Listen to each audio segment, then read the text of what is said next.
တောင်စွန်းတစ်ခုရဲ့အစွန်းနားမှာခေါင်းပိုင်းကျိုးကပြက်ကျလူနီးပါးဖြစ်နေတဲ့ရင်ပြက်ကြီးတဲ့တွင်ဒွန်တယောက်သတိပြန်လည်လာခဲ့ပါတယ်။သူ့ထက်အရင်နိုးနေတာကတော့သူ့ရဲ့အဖော်ကြက်ကလေးဖြစ်ပါတယ်။ဒွန်ဟာထိုင်ကုန်ခါပတ်ကျက်နေတာကြောင့်လွတ်မြောက်ဖို့အတွက်ဓာတ်နဲ့ဖြတ်ဖို့ကြိုးစားပေမဲ့ဓာတ်ကလက်ထဲကနေအောက်ကိုပြုတ်ကျသွားခဲ့ပါတယ်။အဲ့ဒီအချိန်မှာဒွန်ကသူ့အဖော်တန်ကိုလှမ်းခေါ်နေပေမဲ့တကယ်တမ်းပြန်ထူးခဲ့တာကတော့အနားမှာရှိနေတဲ့ဒေါက်တာစမစ်ဖြစ်နေပါတယ်။ဒွန်ကဒေါက်တာစမစ်စီကနေဓာတ်ကိုတောင်းယူခဲ့ပြီးကျိုးတကျိုးကိုဖျက်လိုက်ပါတယ်။အဲ့ဒီနောက်အဲ့ဒီကျိုးကိုသုံးပြီးဆက်စီတွေကိုယူကာခါပတ်ကျက်နေတဲ့ပြဿနာကိုပပနက်နက်ဖြေရှင်းပေးခဲ့တယ်လို့ဒေါက်တာစမစ်ကိုလည်းလွတ်မြောက်အောင်လုပ်နိုင်ခဲ့ပါတယ်။နောက်ဆုံးမှာတော့သူတို့နှစ်ယောက်ဟာအန်နီရဲ့ကြားကနေရင်ပြင်ဘက်ကိုအောင်မြင်စွာထွက်လာနိုင်ခဲ့ကြပါတယ်။ဒီအချိန်မှာပဲအခြားတစ်ဖက်မှာမော်ရင်ဂျွန်နိုရောဘင်ဆန်မီသားစုဟာဝဲခေါ်လာတဲ့စက်ရုပ်ကြီးနဲ့ထိတ်တိုက်ဆုံတွေ့နေကြပါတယ်။မော်ရင်ကစက်ရုပ်ကြီးဟာမွေးဖွားလာတာမဟုတ်ပဲတိစောက်ထားတာဖြစ်ကြောင်းနဲ့သူတို့ဟာဂျိုပြင်းပတက်ရှိနဲ့ပထမဆုံးထိတွေ့မှုပြုလုပ်နိုင်ခဲ့ပြီဖြစ်ကြောင်းစိတ်လှုပ်ရှားစွာပြောပြနေပါတယ်။မိသားစုဝင်တွေကစက်ရုပ်ရဲ့အမည်နဲ့ဘဲကလာတယ်လဲဆိုတာကိုသိချင်နေကြပေမဲ့ဝဲကတော့စက်ရုပ်ဟာအထီးကျန်နေပြီးသူ့အကူအညီကိုလိုအပ်ခဲ့လို့သူကပြန်ကူညီခဲ့ရကြောင်းရှင်းပြပါတယ်။စက်ရုပ်ကြီးကသူ့ရဲ့အလိုလျောက်သိစိတ်နဲ့ပဲရင်စီကိုဆင်းသွားပြီးရေခဲတွေကြားကနေရင်ကိုပြန်ဆွဲထုတ်ဖို့ပြင်ဆင်နေတာပါ။တစ်ဖက်မှာလည်းရင်ပြက်ထဲကနေအသက်ဘေးလွတ်မြောက်လာပြီးနောက်မှာတော့ဒွန်ဟာသူ့နဲ့အတူပါလာတဲ့ကြက်ကလေးကိုဘေးကင်းရမှာထားပြီးရှင်တန်ရဲ့အတွက်အသုံးဝင်မဲ့ပစ္စည်းတွေကိုအသေးအတန်လိုက်လံစုဆောင်းပါတော့တယ်။အလုတ်ပေါ်မှာပရိရဲ့ကျွဲဝါတဲ့ဒွန်ကသူ့ကိုယ်သူယုံကြည်မှုအပြည့်ရှိကြောင်းဒေါက်တာစမစ်ကိုကြွားလုံးထုတ်လိုက်ပါသေးတယ်။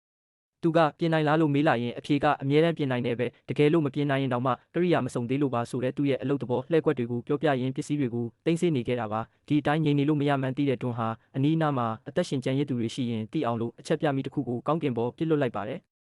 ်ဒါဟာသူတို့အတွက်တော့ရှင်တန်ချင်းရဲ့မျှော်လင့်ချက်အလင်းတန်းလေးတစ်ခုပါပဲဒါပေမဲ့မကြခင်မှာပဲစိတ်မကောင်းစရာမြင်ကွင်းတစ်ခုကိုသူတို့တွေ့လိုက်ရပါတယ်အဲ့ဒါကတော့ဒွန်ရဲ့လုပ်ဖို့ကင်ဖက်တံပါပဲဒွန်ဟာတေဆုံးနေတဲ့တန်ရဲ့ခြေထောက်ကနေဖက်နှက်ကိုချွတ်ယူဖို့ကြိုးစားခဲ့ပါတယ်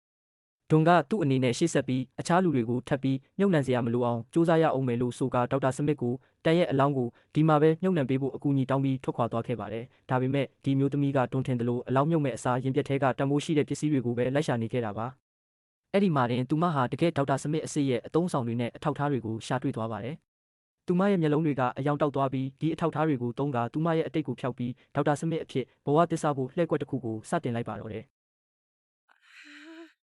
ဂျူပီတာတဲကရေတွေလျှော့ကျသွားဖို့အတွက်စက်ရုပ်ကြီးကကူညီပေးနေပါတယ်။ဂျွန်ဟာဂျူပီတာရဲ့ပျက်စီးနေတဲ့အစိပ်ပိုင်းချို့ကိုပြင်ဆင်နေစဉ်မှာပဲစက်ရုပ်ကိုမယုံကြည်တာကြောင့်မေးခွန်းထုတ်နေခဲ့ပါတယ်။ရင်ပြတ်ကျမှုမှလွတ်မြောက်လာသောဒွန်နဲ့ဒေါက်တာစမစ်တို့သည်အခြားအသက်ရှင်ကျန်ရစ်သူများရှိမရှိစူးစမ်းရှာဖွေနေကြပါတယ်။ထိုအချိန်တွင်လေထီးကိုတွေ့ရှိသွားပြီးအကူအညီရနိုင်ရန်မျှော်လင့်ချက်ဖြင့်တွားရောက်စစ်ဆေးဖို့လုပ်ပါတယ်။ခရီးဆက်ရန်ပြင်ဆင်စဉ်ဒွန်ကဒေါက်တာစမစ်ကိုတန်ရဲ့ဖက်နှက်ကိုပေးကဝတ်ခိုင်းပါတယ်။ဘာကြောင့်လဲဆိုဂျိုးပေါ်ရှိသေးများသည့်စိန်ကဲ့သို့ထက်မြက်လာသဖြင့်တာမန်ဖိနှက်အောက်ခံများကိုဖောက်ထွက်ကခြေထောက်ကိုထိခိုက်စေနိုင်သောကြောင့်ဖြစ်ပါတယ်။ဒွန်သည်သူနှင့်အတူပါလာသောကြက်ကလေးကိုလည်းဂယုတစိုက်တည်ဆောင်လာပြီးဒေါက်တာစမစ်နှင့်အတူရှေ့ဆက်ထွက်ခွာခဲ့ကြပါတယ်။မော်ရင်ဟာခြေထောက်တန်ရာအတွက် 3D printer မှထွက်လာမည့်6ချက်ကိုစောင်းဆိုင်ရင်းပန်နီကိုလေစစ်ကာများကိုလဲလှယ်ဖို့ခိုင်းလိုက်ပါတယ်။ဝဲဆက်ရုပ်ကိုပန်နီကကြောက်စရာကောင်းသည်ဟုမြင်နေတော့လဲဝဲကမူအသားကျသွားလိမ့်မည်ဟုဆိုကာကွယ်ပေးထားပါတယ်။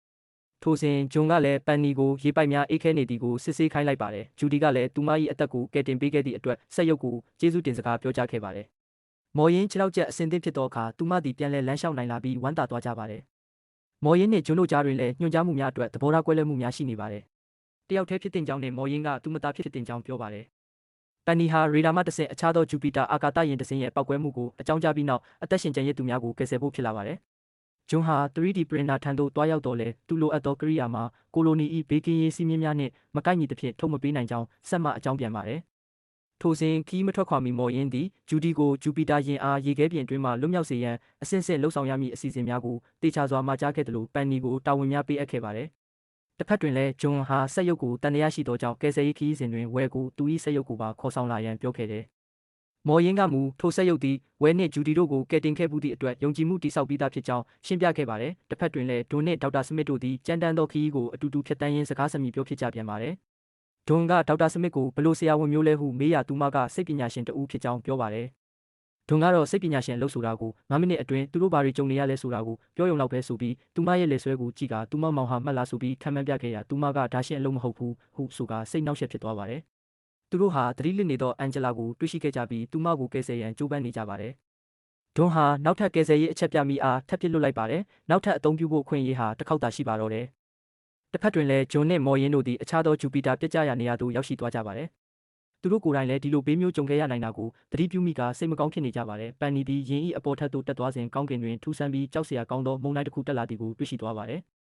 သူမသည်မိဘများထံအကြောင်းကြားရန်စူးစမ်းတော်လဲအချက်ပြဧရိယာပြင်ပရောက်နေသဖြင့်ဆက်သွယ်၍မရနိုင်ဖြစ်နေပါတယ်။တွားခဲ့ဖို့စူးစမ်းတော်လဲကားမှာဘီးများတက်ဆင်ရန်လိုနေသေးသဖြင့်ဂျူဒီကတော့သူမ၏အလုပ်ကိုသာအာယုံဆိုင်ရန်ပြန်ပြင်နေပါတယ်။မော်ရင်ဟာတခြားရှင်ကျန်သူတွေနဲ့တွေ့ဖို့စူးစမ်းနေတော်လဲရေဒီယိုမှထူးဆန်းသောအတန်သာကြားလိုက်ရပါတယ်။ဝဲကထိုအတန်ကိုဂျိုသားရင်စီမှကြားဖူးကြောင်းပြောလိုက်တော့အခါမော်ရင်ကဆက်ရုပ်နဲ့ဝဲတွေ့ခဲ့သည့်နေရာသို့တွားရန်ဆုံးဖြတ်လိုက်ပါတယ်။ဂျွန်ကပြန်ရန်ပြောတော်လဲအရာမထင်ခဲ့ပါ။